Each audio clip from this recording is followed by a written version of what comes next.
ड्रामे की शुरुआत ही धोखे से होती है और ये ड्रामा बहुत ही ज्यादा इंटरेस्टिंग होने वाला है, जिससे प्यार रिवेंज पर भारी पड़ जाता है और आप सभी को ये ड्रामा बहुत ही ज्यादा पसंद आने वाला है। सो ड्रामे की शुरुआत होती है और हमें एक कपल को दिखाया जाता है जहाँ जियाओ अपने बॉयफ्रेंड लीचेन को रोमांस कंटिन्यू करने के लिए सीड्यूस कर रही होती है, मगर लीचेन कहता है कि तुम अभी प्रेग्नेंट हो, इसीलिए अभी ये सब करना हमारे बच्चे के लिए ठीक नहीं होगा। जियाओ कहती है कि ये कोई प्रॉब्लम नहीं है, मेन प्रॉब्लम तो तुम्हारी फियांसे किन है, उसका क्या करोगे तुम। लीचेन कहता है कि उसकी टेंशन तुम मत लो, मैंने उसका भी इंतजाम कर दिया है, आज के बाद किन हमारी जिंदगी से बाहर निकल जाएगी। इतना कह करके लीचेन जियाओ के साथ में रोमांस करने लगता है। दूसरी तरफ हम लीचेन के फियांसे को देखते हैं, जिसे बदनाम करने के लिए लीचेन ने उसे बहुत ही ज्यादा ड्रिंक करा दिया होता है। कुछ ही देर के बाद में किन के पास में एक बूढ़ा आदमी आता है और अपने कपड़े उतारने लगता है। तभी वहाँ पर किन को ढूंढते हुए एक लड़का आता है जिसका नाम फैंग है। फैंग किन के पास जाता है और उसके गले में पड़े लॉकेट को देख करके वो किन को पहचान जाता है और कहता है कि ये तो वही लड़की है। किन फैंग को पकड़ लेती है और उसे किस करने लगती है। किन काफी ज्यादा नशे की हालात में होती है, इसीलिए वो फैंग को पकड़ करके किस करने लगती है। फैंग किन को उठाता है और उसका नशा कम करने के लिए उसे बाथटब में डाल देता है कि तभी वो बूढ़ा आदमी फैंग के सामने हाथ जोड़ करके खड़ा हो जाता है और वो उसे कहता है कि प्लीज मुझे माफ कर दो, मुझे पता नहीं था कि ये तुम्हारी वुमेन है, मुझे इसके साथ में नाइट स्पेंड करने के लिए इसके फियांसे लीचेन ने कहा था।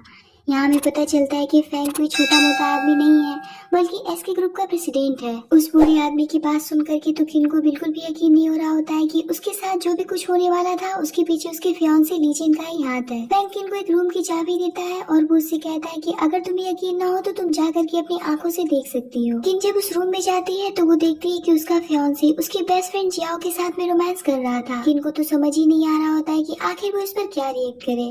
खैर किन वॉशरूम में से एक बाल्टी पानी लेकर के आती है और उन दोनों के ऊपर फेंक देती है। दोनों ही किन को देख करके काफी शॉक्ड हो जाते हैं। तो किन लीचेन से पूछती है कि तुम मुझे किसी और आदमी के सामने सर्व करके खुद जियाओ के साथ में गुलछर्रे उड़ा रहे हो। लीचेन किन से माफी मांगने लगता है और वो उससे कहता है कि मुझसे गलती हो गई, आगे से मैं ऐसा कुछ भी नहीं करूंगा। तभी जियाओ रोते हुए कहने लगती कि ये सब मेरी गलती है, क्योंकि मैं लीचेन से बहुत प्यार करती हूँ और अब मैं इसके बच्चे की माँ बनने वाली हूँ। जियाओ की प्रेगनेंसी की बात सुन करके तो किन लीचेन को एक थप्पड़ लगा देती है और वो उससे कहती कि ये बात यहाँ तक पहुँच गई है कि ये तुम्हारे बच्चे की माँ बनने वाली है। लीचेन कहता है कि मैं क्या करूँ, मेरी कुछ फिजिकल जरूरतें थी जिसे तुम पूरा नहीं कर पा रही थी, इसीलिए मैंने जियाओ के साथ में ये सब किया। इतना कह करके लीचेन जियाओ को वहाँ से निकल के चला जाता है कि तभी वहाँ पर फैंग आ जाता है। किन फैंग को थैंक्स करती है उसकी इज्जत बचाने के लिए, साथ ही उसके फियांसे लीचेन की सच्चाई बताने के लिए, जिस पर फैंग कहता है कि थैंक्स से तो काम नहीं चलेगा। तो किन उससे पूछती है कि फिर मुझे क्या करना पड़ेगा। तो फैंग उससे कहता है कि तुम्हें मुझसे शादी करनी पड़ेगी, क्योंकि मेरी फैमिली मेरे ऊपर शादी का प्रेशर डाल रहे हैं और मुझे ऐसा लगता है कि मुझे तुमसे बेहतर वाइफ नहीं मिल सकती।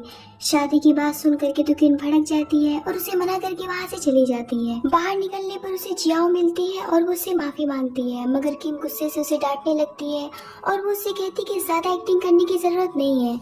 जियाओ कहती कि इसमें गुस्सा करने की क्या बात है, तुम अपने फियांसी को वो सब नहीं दे पा रही थी जो मैंने उसे दे दिया।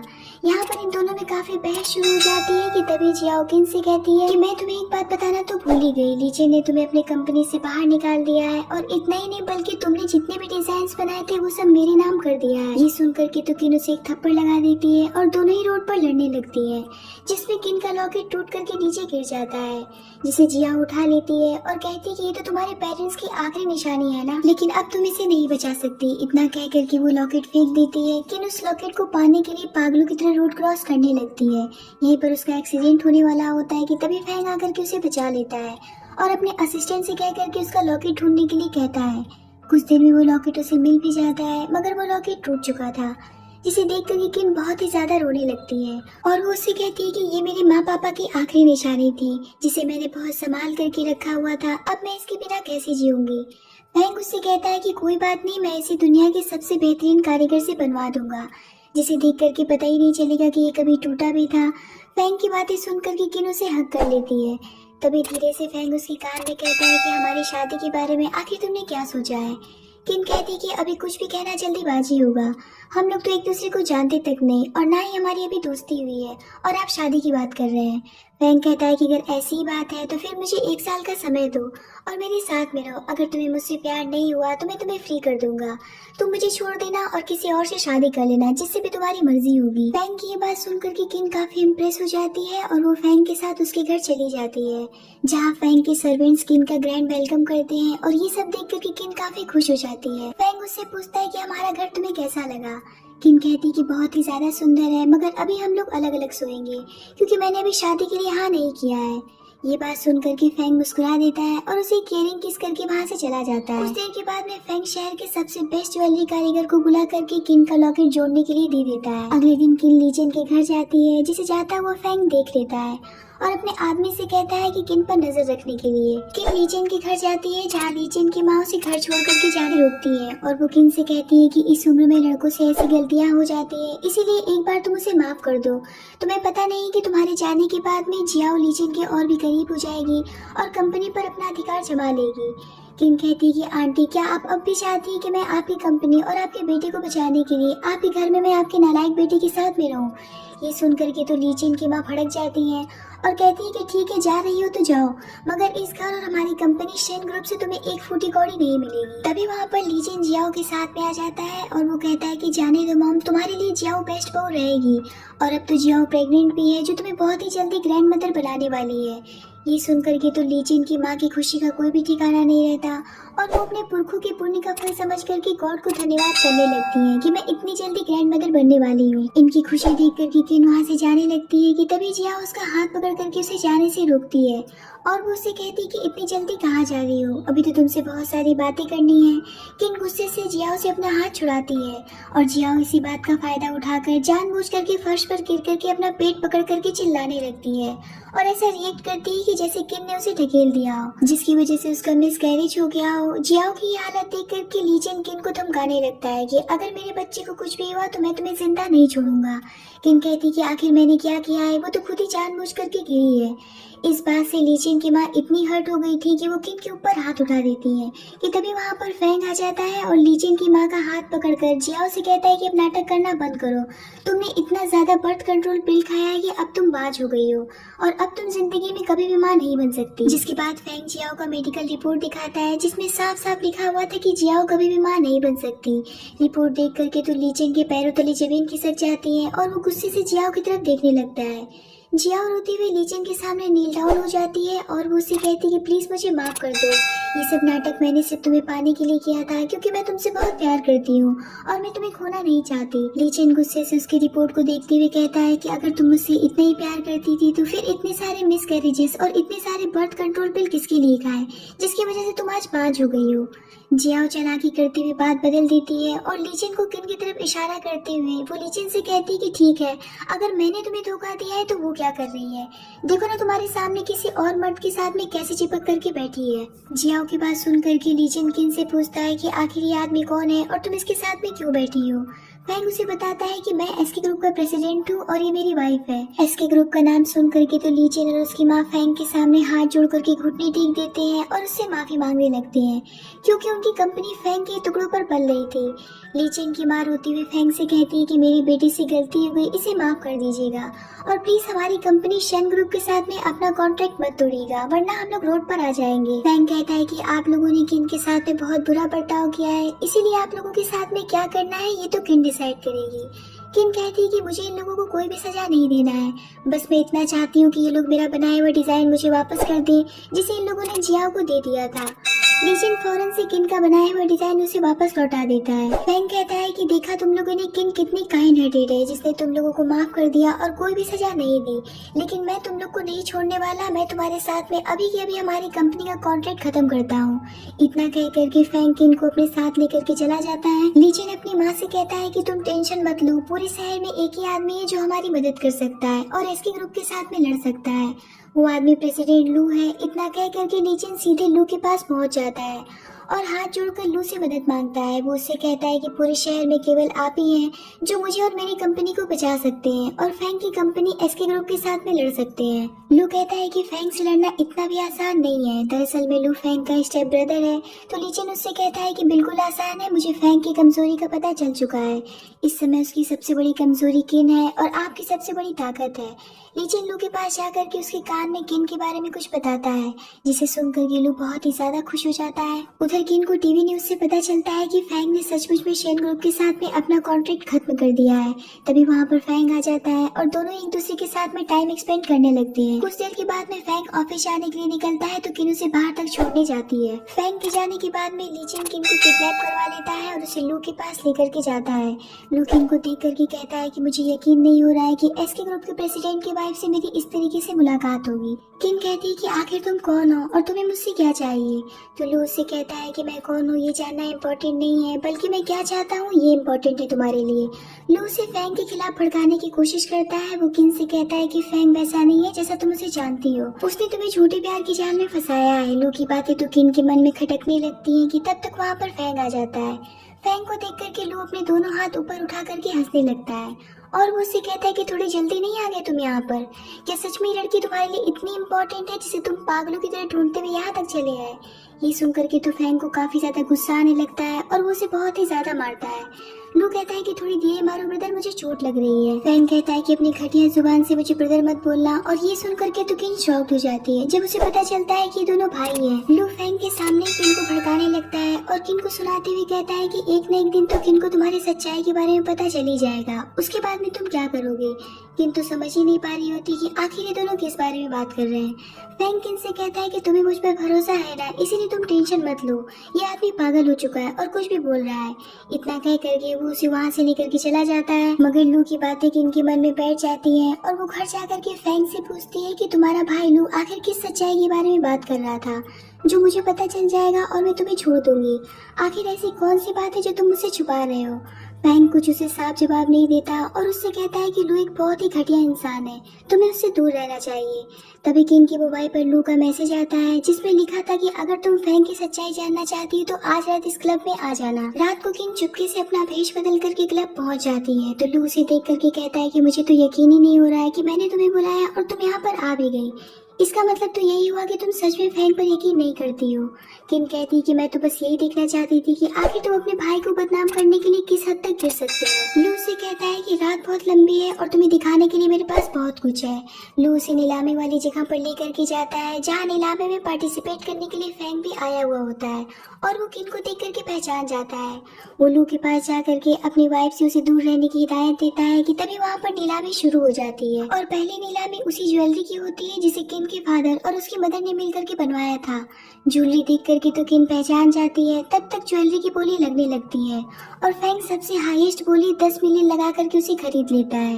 नीलामी खत्म होने के बाद में किन फैंग के साथ घर जाने लगती है जहाँ रास्ते में वो उसे सॉरी भी कहती है क्योंकि उसे इस बात का बहुत ही ज्यादा गिल्ट होता है कि वो उसे बिना बताए लू से मिलने के लिए आ गई थी। फैंग कहता है कि कोई बात नहीं है, मैं तुम्हारे ऊपर यकीन करता हूँ। किन कहती कि मैं बस ये देखने के लिए आई थी कि आखिर वो मुझे कौन सी सच्चाई बताने वाला था। किन उससे कहती कि मैं तुम पर अपने आप से भी ज्यादा भरोसा करती हूँ। फैंग उसे बताता है कि तुम्हें पता नहीं कि मैं तुमसे कितना प्यार करने लगा हूँ। इतना कह करके वो दोनों एक दूसरे को हक कर लेते हैं। तब तक लू के आदमी इन पर पीछे से हमला कर देते हैं जिसमें फैंग इंजर्ड हो जाता है और गुंडे किन के हाथों से वो नीलामी वाली ज्वेलरी लेकर के भाग जाते हैं और उसे ले जाकर के लू को दे देते हैं। इधर किन फैंग को लेकर के हॉस्पिटल जाती है जहाँ फैंग का असिस्टेंट किन को बताता है कि डॉक्टर ने कहा है कि फैंग खतरे से बाहर है, इसीलिए आप घर जाकर के आराम कीजिए। किन घर जाने से मना कर देती है और वही फैंग के पास से बैठी रहती है। तभी इस ड्रामे में फैंग की मदर की एंट्री होती है जो कि अपने इलाज के सिलसिले में अमेरिका गई हुई थी। फैंग का असिस्टेंट किन को बताता है कि ये फैंग की मदर है। उसकी माँ किन से पूछती है कि क्या तुम ही किन हो और ये सब कैसे हुआ। किन उनसे कहती है कि हाँ मैं ही किन हूँ। तो फैंग की मदर उससे कहती है कि मुझे तुमसे कुछ बात करना है, इसीलिए मेरे साथ बाहर चलो। वो बाहर जाती है जहाँ किन की माँ उससे कहती है कि मैं कुछ समय के लिए अमेरिका गई, तब तक तुमने उससे शादी भी कर लिया।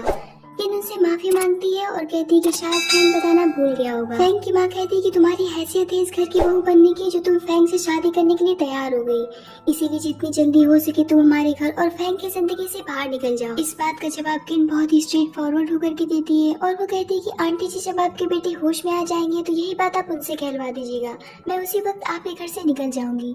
इतना कह करके किन वहाँ से चली जाती है और फैंग के पास जाकर के बैठ जाती है और वो उससे कहती है कि प्लीज जल्दी उठ जाओ, मेरा तुम्हारे बिना मन नहीं लग रहा है, मैं तुमसे बहुत ही ज्यादा प्यार करने लगी हूँ। इतने पर फैंग आँख खोल देता है और किन को किस करने लगता है कि तभी उसकी मॉम आ जाती है और ये सिचुएशन देख लेती है। फैंग अपनी माँ को देखता है और उनसे पूछता है कि आप तो अमेरिका गई थी, फिर इतनी जल्दी कैसे आ गई। उसकी माँ कहती है कि जैसे ही मुझे पता चला कि तुम शादी करने वाले हो इसीलिए मैं फौरन से यहाँ पर आ गई, और जब मैं यहाँ पर आई तो मुझे ये भी पता चला कि तुम हॉस्पिटल में एडमिट हो, कि तभी वहाँ पर एक लड़की की एंट्री होती है जिसका नाम एन है और एन सीधा फैंग के पास जाकर के उसे हक कर लेती है। ये देख करके तो किन को काफी ज्यादा जेलस फील होती है और वो एन को फैंग के पास से हटा देती है। एन फैंग से पूछती है कि ये लड़की कौन है जो मुझे तुम्हारे पास से हटा रही है। फैंग उसे बताता है कि ये मेरी वाइफ है और ये सुन करके तो एन बहुत ही ज्यादा गंदा सा मुंह बना लेती है और फैंग से कहती है कि तुम्हें याद है ना, हम दोनों बचपन से एक दूसरे को लाइक करते हैं, फिर तुम किसी और लड़की के साथ में शादी कैसे कर सकते हो।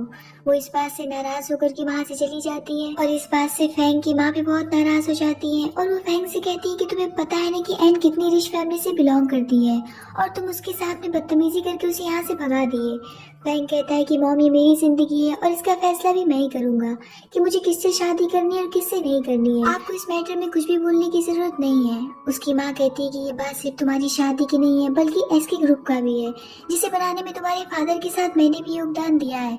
ये कंपनी तुम्हारी अकेले की नहीं है, इसके कई सारे हिस्सेदार हैं जिसमें मैं भी शामिल हूँ, इसीलिए शादी तुम्हें सोच समझ के करना पड़ेगा, क्योंकि ये बात कंपनी की बोर्ड ऑफ डायरेक्टर कभी भी नहीं मानेंगे। फैंग कहता है कि माँ आप कंपनी के उन बुड्ढों की बात कर रही हैं जो कि अब रिटायर होने की कगार पर हैं, उन्हें तो मैं कल ही नौकरी से फायर कर दूंगा, उसकी चिंता आप मत करिए। फैंग की बात सुनकर के तो उसकी माँ और भी ज्यादा गुस्से से लाल हो जाती हैं और वो उससे कहती है कि मैं भी देखती हूँ कि तुम कैसे इस भिखारन से शादी करते हो। इतना कह करके वो वहाँ से चली जाती है और सीधा फैंग के घर जाती है। वो नौकरों से कहती है कि ये बात फैंग को पता नहीं चलनी चाहिए कि मैं यहाँ पर आई थी। जिसके बाद वो फैंग के कमरे की तलाशी लेने लगती है जहाँ उन्हें एक लॉकर में किन का लॉकेट मिलता है, जिसे देख करके वो काफी सोच में पड़ जाती हैं और वो ये बात समझ जाती है कि किन कोई साधारण परिवार से नहीं है बल्कि इनसे भी बड़े परिवार से बिलोंग करती है। तभी वहाँ पर एन आ जाती है। एन उनसे कहती है कि आंटी फैंग की शादी तो मुझसे ही होनी चाहिए, क्योंकि मेरे फादर भी उसे बहुत पसंद करते हैं और बचपन से उसे अपना दामाद मानते हैं। फैंग की मदर कहती है कि तुम उसकी चिंता छोड़ दो, मैंने किन को रास्ते से हटाने का प्लान बना लिया है। और अगले दिन ही वो फैंग को कॉल करके अपने पास बुलाती हैं। वो उससे कहती है कि अगर तुम नहीं आए तो तुम बहुत बुरा फंस जाओगे। ये सुन करके तो फैंग काफी परेशान हो जाता है और फैंग की परेशानी देख करके किन उससे उसकी परेशानी की वजह पूछती है, मगर फैंग उसे कुछ भी नहीं बताता और वो उससे कहता है कि ऑफिस में कुछ अर्जेंट काम आ गया है, इसीलिए मुझे जाना पड़ेगा। फैंग किन से झूठ बोल करके अपनी माँ से मिलने के लिए चला जाता है, जहाँ उसकी माँ चाय पी रही होती है और फैंग के लिए भी अलग से कुछ मिला करके चाय बना करके रखी होती है, जिसे फैंग पी लेता है। चाय पीने के बाद में उसकी माँ उसे किन का लॉकेट दिखाती है और वो उससे कहती है कि तुम्हें मालूम है ना कि ये नेकलेस किसका है। ये नेकलेस किन परिवार का है और किन भी उसी परिवार की लड़की है। फैंग कहता है कि फिर तो आपको ये भी बात पता होगी कि किन कितनी रिच फैमिली से बिलोंग करती है। उसकी माँ कहती है कि वो रिच परिवार से बिलोंग करती थी पर अब वो रिच नहीं है। फैंग उनसे कहता है कि उसके परिवार को बर्बाद करने में तो आप ही लोगों का हाथ था। ये सुनकर के तो उसकी माँ उसके ऊपर चाय फेंक देती है और कहती है कि हमारे परिवार का कोई भी हाथ नहीं था। तुम्हारे फादर के ऊपर ये झूठा आरोप है कि उन्होंने किन के फादर की हत्या की है और तुम उसी गिल्ट की वजह से किन से शादी कर रहे हो। फैंग कहता है कि ऐसा नहीं है मॉम, मैं उससे बहुत प्यार करता हूँ, मैं किसी गिल्ट की वजह से उससे शादी नहीं कर रहा हूँ। दरअसल में 10 साल पहले फैंग के फादर ने किन के फादर का कार एक्सीडेंट करवा दिया था, जिसमें किन का पूरा परिवार मारा गया था, लेकिन किन ही जिंदा बच गई थी। और यही बात उसकी माँ यहाँ पर बता रही थी कि तभी चाय का असर फैंग पर हो जाता है और वो वहीं पर सो जाता है। जिसके बाद उसकी माँ उसे वहाँ से उठवा कर एन के कमरे में सुला देती है। दरअसल में फैंग की माँ अपने बिजनेस के फायदे के लिए फैंग की शादी एन से करवाना चाहती थी। एन फैंग को सीड्यूस करने लगती है और कुछ हद तक फैंग सीड्यूस हो भी जाता है, मगर एन इतनी बकबक कर रही होती है कि उसकी बातों से फैंग समझ जाता है कि ये किन नहीं है और अपने दिमाग को कंट्रोल करने के लिए पास में पड़ी बोतल से अपने हाथ को जख्मी कर लेता है। कुछ देर के बाद में किन उसे ढूंढती हुई वहाँ पर आ जाती है तो वो देखती कि फैंग अभी बेहोशी की हालत में पड़ा हुआ है। एन किन को बरगलाने की कोशिश करती है, मगर एन की बातों का तो किन पर कोई भी असर नहीं पड़ता और वो अपने असिस्टेंट से कह करके फैंग को वहाँ से लेकर के अपने घर चली जाती है। अगली सुबह फैंग की नींद खुलती है तो वो किन को हक कर लेता है और रात की घटना को लेकर के किन को एक्सप्लेन करने लगता है, मगर किन उससे कहती है कि मुझे सब कुछ पता है और मुझे आप पर पूरा भरोसा है, इसीलिए आपको सफाई देने की जरूरत नहीं है। किन की ये बात सुनकर के फैंग बहुत खुश हो जाता है और किन से कहता है कि कल ही मैं अपनी शादी अनाउंस करके सबको सरप्राइज करने वाला हूँ। और अगले दिन वो अपनी शादी अनाउंस कर भी देता है। हर तरफ मीडिया में ये बात आग की तरफ फैल जाती है। शादी की न्यूज सुन करके फैंग की माँ बेहोश हो जाती है क्योंकि उनकी हार्ट की ट्रीटमेंट ऑलरेडी चल रही थी। फैंग और किन मिलकर के उन्हें हॉस्पिटल लेकर के जाते हैं, जहाँ डॉक्टर बताते हैं कि आपकी माँ को खून की जरूरत है। तो सबसे पहले खून देने के लिए किन तैयार हो जाती है, मगर फैंग कहता है कि तुम ऐसा मत करो, तुम ऑलरेडी बहुत वीक हो, मैं बाहर से अरेंज कर लूंगा। मगर किन उसकी एक बात नहीं मानती और उसकी माँ को अपना ब्लड दे देती है। कुछ देर के बाद में उसकी माँ होश में आ जाती है, जिन्हें एक मेड बताती है कि किन ने आपको अपना ब्लड दे करके आपकी जान बचाई है। ये सुन करके तो उसकी माँ बहुत खुश हो जाती है और वो देखती है कि किन और फैंग दोनों ही उनके पास खड़े हैं। उसकी माँ फैंग से कहती है कि किन ने मुझे ब्लड दिया है तो उसे चक्कर आ रहे होंगे, इसीलिए इसे जल्दी से लेकर के घर जाओ, उसे आराम की जरूरत है। माँ की बात मान करके किन वहाँ से चली जाती है। किन के जाने के बाद में फैंग की माँ उससे बताती है कि मैं नेक्स्ट वीक अमेरिका चली जाऊंगी अपना इलाज करवाने के लिए। किन एक बहुत ही अच्छी लड़की है, तुम उससे शादी कर लेना, मगर उसके फादर के मर्डर के बारे में उसे कुछ भी मत बताना। हॉस्पिटल से डिस्चार्ज होने के बाद में वो अपने दूसरे बेटे लू से मिलने के लिए जाती है और उससे भी यही बताती है कि मैं फिर से अमेरिका जा रही हूँ अपना इलाज करवाने। लू उन्हें बहुत ही रूडली जवाब देता हुआ कहता है कि फिर जाओ ना, मुझे क्यों बताने के लिए आई हो। लू की बातें सुनकर के उसकी माँ काफी ज्यादा हर्ट हो जाती है, जिन्हें देख करके लू कहता है कि इतना एक्टिंग करने की क्या जरूरत है, आपने तो शुरू से ही मेरे साथ में भेदभाव किया है, आपने हमेशा से फैंग से ज्यादा प्यार किया है और मुझसे कम करती थी। उसकी माँ कहती है कि ऐसी बात नहीं है, जितना समय मैंने उसको दिया है उतना ही समय मैंने तुम्हें भी दिया है, आखिर तुम्हें मैंने ऐसा क्या नहीं दिया जिसकी वजह से तुम मुझसे इतनी रूडली बात कर रहे हो, तुम्हें क्या चाहिए बोलो, तुम्हें मैं देने के लिए तैयार हूँ। लू कहता है कि अगर ऐसी ही बात है तो मुझे एसके ग्रुप का प्रेसिडेंट बना दीजिए। तो उसकी माँ कहती है कि मैं ऐसा नहीं कर सकती हूँ क्योंकि कंपनी में मेरे अकेले का हिस्सा नहीं है, उसमें फैंग और उसके फादर का भी हिस्सा है जो कि मुझसे ज्यादा है, अगर तुम चाहो तो मेरा हिस्सा ले सकते हो। लू कहता है कि फिर ठीक है आप जाइए अमेरिका, मगर इस बार जब आप लौट करके आएंगी तो आपको फैंग नहीं मिलेगा, मैं उसे निपटा दूंगा। लू की बातें सुन करके उसकी माँ को बहुत ही ज्यादा हर्ट होता है और वो रोते हुए वहाँ से चली जाती है। इधर किन फैंग के साथ में रोमांटिक टाइम स्पेंड कर रही होती है कि तभी किन के पास में उसकी एक फ्रेंड का कॉल आता है और वो उसे बताती है कि एक कंपनी को तुम्हारा डिजाइन बहुत पसंद आया है, वो तुम्हें अपनी कंपनी में जॉब देने के लिए बुला रहे हैं, इसीलिए तुम अपनी सारी डिजाइन लेकर के यहाँ पर आ जाओ, वो आज ही तुम्हारा इंटरव्यू लेना चाहते हैं। ये सुनकर के तो किन बहुत खुश हो जाती है और वो फैंग को इस बारे में बताती है। फैंग कहता है कि मैं तो अपने काम के सिलसिले में बाहर जा रहा हूँ, इसीलिए मैं तुम्हारे साथ नहीं चल सकता हूँ। हालांकि किन को पैसों की कोई भी जरूरत नहीं थी, मगर वो फिर भी अपनी काबिलियत को साबित करने के लिए नौकरी करना चाहती थी और इसीलिए वो इंटरव्यू देने चली जाती है, जहाँ वो लू को देख करके चौंक जाती है। लू उसे बैठने के लिए कहता है और वो उसे कहता है कि मुझे देख करके घबराओ मत, तुम यहाँ पर मेरी कंपनी में इंटरव्यू देने के लिए आई हो। तो किन बैठ जाती है और वो लू को अपना डिजाइन दिखाती है, जिसे देख करके लू फाड़ देता है और वो उसे कहता है कि इतनी घटिया प्रोजेक्ट है तुम्हारे और तुम कहती हो कि तुमने डिजाइनिंग में इंटरनेशनल कंपटीशन विन किया है और इसी प्रोजेक्ट के बल पर तुम अपने पैर पर खड़ा होना चाहती थी। किन का तो मूड खराब हो जाता है क्योंकि उसने उसका डिजाइन फाड़ दिया था, फिर भी वो लू से कहती है कि मैं अपने पैर पर खड़ा होना चाहती थी और वो करके भी दिखाऊंगी। इतना कह करके वो वहाँ से चली जाती है। किन जैसे ही गाड़ी में बैठती है तो उसे एन के आदमी किडनैप कर लेते हैं। किन एन से पूछती है कि तुम्हें क्या चाहिए, तो एन कहती है कि तुम्हें नहीं पता है कि मुझे क्या चाहिए, मुझे सिर्फ फैंग चाहिए और तुम्हारी वजह से मुझे प्रॉब्लम हो रही है, मैं तुम्हें रास्ते से हटा करके फैंग से शादी करना चाहती हूँ। इतना कह करके वो किन के ऊपर एक मोटा आदमी छोड़ देती है। वो मोटा आदमी किन के साथ में जबरदस्ती करने लगता है और एन उसका वीडियो बनाने लगती है। तभी वहाँ पर लू आ जाता है और वो किन को बचा लेता है और किन के सामने हीरो बन जाता है। दरअसल में लू का यही प्लान था और वो चाहता था किन को इम्प्रेस करना, जिसके लिए वो एन के साथ में मिलकर के किन का किडनैप करवाता है और खुद ही आकर के उसे बचा लेता है और उसे अपने साथ लेकर के अपने घर चला जाता है। किन जब उठती है और अपने आप को लू के घर में देखती है तो काफी ज्यादा घबरा जाती है। लू उससे कहता है कि मैंने अपनी जान पर खेलकर तुम्हें बचाया है, तुम कुछ दिन यहीं रहकर आराम करो जब तक बाहर का माहौल ठीक नहीं हो जाता। मगर किन मानती नहीं और वहाँ से जाने की जिद करने लगती है। ये देख कर कि लू अपनी औकात पर आ जाता है और वो उससे कहता है कि तुम्हें क्या लगता है कि तुम इतनी आसानी से यहाँ से चली जाओगी और मैं तुम्हें जाने दूंगा। लू उसे जाने नहीं दे रहा होता है कि तभी अचानक से लू की तबीयत खराब हो जाती है और वो फर्श पर गिरकर बेहोश हो जाता है। किन उसे बीमार देख करके काफी ज्यादा घबरा जाती है और एम्बुलेंस बुला करके फौरन से उसे हॉस्पिटल में एडमिट करवाती है। लू को जब होश आता है तो वो नर्स से किन के बारे में पूछता है कि तभी उसके मोबाइल पर किसी का फोन आता है और वो उसे बताता है कि किन की माँ का पता पता चल चुका है। वो अभी भी जिंदा है और किसी पागल खाने में है। अगले दिन लू किन की माँ से मिलने के लिए उस पागल खाने में जाता है, जहाँ डॉक्टर उसे बताते हैं कि ये औरत बिल्कुल भी पागल नहीं है, इसकी दिमागी हालत बिल्कुल ठीक है, पर पता नहीं क्यों उसके परिवार वाले 10 साल से इसे यहाँ पर रखे हुए हैं।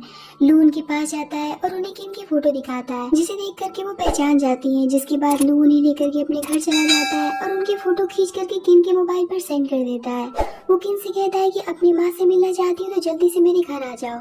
किन अपनी माँ की फोटो देख करके फौरन से लू के घर पहुंच जाती है। दोनों ही एक दूसरे को देख करके काफी ज्यादा इमोशनल हो जाती हैं। किन उनसे पूछती है कि माँ आखिर तुम 10 सालों तक कहाँ थी, तो किन की माँ उसे बताती है कि तुम्हारे फादर के एक्सीडेंट के बाद में मुझे लगा था कि वो लोग मुझे ढूंढ करके मार देंगे, इसीलिए मैं जानबूझ करके पागल होने का नाटक करती रही और उन लोगों ने मुझे पागल खाने में एडमिट करवा दिया। जिसके बाद वो लोग हमेशा ही मुझे देखने आया करते थे कि कहीं मैं ठीक तो नहीं हो गई, लेकिन मैं हमेशा पागल होने का नाटक करती रही। इधर 1 सालों से मुझे कोई भी देखने नहीं आया। किन पूछती कि वो लोग कौन है जो तुम्हें देखने आया करते थे और मेरे फादर का कार एक्सीडेंट किसने करवाया था, तो उसकी माँ फैंग फैमिली का नाम बताती है। फैंग का नाम सुन करके तो किन को बहुत जोर का झटका लगता है और वो कहती है कि फैंग ऐसा नहीं कर सकता है। तब उसकी माँ बताती है कि फैंग के फादर ने तुम्हारे फादर का कार एक्सीडेंट। किन की माँ उसे बताती है कि तुम्हारे फादर के एक्सीडेंट के बाद में मुझे लगा था कि वो लोग मुझे ढूंढ करके मार देंगे, इसीलिए मैं जानबूझ करके पागल होने का नाटक करती रही और उन लोगों ने मुझे पागल खाने में एडमिट करवा दिया। जिसके बाद वो लोग हमेशा ही मुझे देखने आया करते थे कि कहीं मैं ठीक तो नहीं हो गई, लेकिन मैं हमेशा पागल होने का नाटक करती रही। इधर 1 सालों से मुझे कोई भी देखने नहीं आया। किन पूछती कि वो लोग कौन है जो तुम्हें देखने आया करते थे और मेरे फादर का कार एक्सीडेंट किसने करवाया था, तो उसकी माँ फैंग फैमिली का नाम बताती है। फैंग का नाम सुन करके तो किन को बहुत जोर का झटका लगता है और वो कहती है कि फैंग ऐसा नहीं कर सकता है। तब उसकी माँ बताती है कि फैंग के फादर ने तुम्हारे फादर का कार एक्सीडेंट करवाया था हमारी प्रॉपर्टी हड़पने के लिए, वरना आज तुम फैंग से भी बड़ी कंपनी की मालकिन होती, जिससे तुम्हें रिवेंज लेना था, उससे तो तुमने शादी करने का फैसला कर लिया। उनकी बातें सुन करके तो किन के होश उड़ जाते हैं और वो कहती है कि ऐसा नहीं हो सकता है, फैंग बहुत ही अच्छा इंसान है, आप लोगों को कोई गलत फहमी हो गई है। उसकी माँ कहती है कि मुझे गलत फहमी हो सकती है मगर तुम्हें तो नहीं होनी चाहिए, तुम भी तो उस कार एक्सीडेंट में शामिल थी, क्या तुम्हें कुछ भी याद नहीं है। किन कहती है कि मुझे कुछ भी याद नहीं है और मैं याद करना भी नहीं चाहती, जो मर गया वो वापस नहीं आएगा और जो बीत गया वो चला गया। मेरे फादर की हत्या में फैंग का कोई भी दोष नहीं है, भला मैं उससे रिवेंज कैसे ले सकती हूँ, मैं तो उससे बहुत प्यार करती हूँ। किन की माँ उस पर बहुत ही ज्यादा गुस्सा हो जाती है और डांटती हुई कहती कि तुम्हें शर्म आनी चाहिए ऐसा बोलने में, जिसकी वजह से तुम्हारे फादर मरे और जिसकी वजह से मैं 10 सालों तक पागल खाने में रही और तुम कहती हो तुम उससे प्यार करती हो, चाहे जो भी हो जाए लेकिन तुम्हें मेरे खानदान के कातिलों से बदला तो लेना ही पड़ेगा। लू और उसकी माँ मिलकर के उसे इतना बरगला देती है कि किन फैंग को मारने के लिए तैयार हो जाती है। तभी उसके पास फैंग की कॉल आती है और वो उसे पूछता है कि तुम कहाँ पर हो। किन उसे बताती है कि मैं लू के घर पर हूँ। ये सुन करके फैंग लू के घर पहुँचता है, जहाँ वो किन की माँ को जिंदा देख करके हैरान हो जाता है। वो उनसे पूछता है कि क्या आप जिंदा हैं।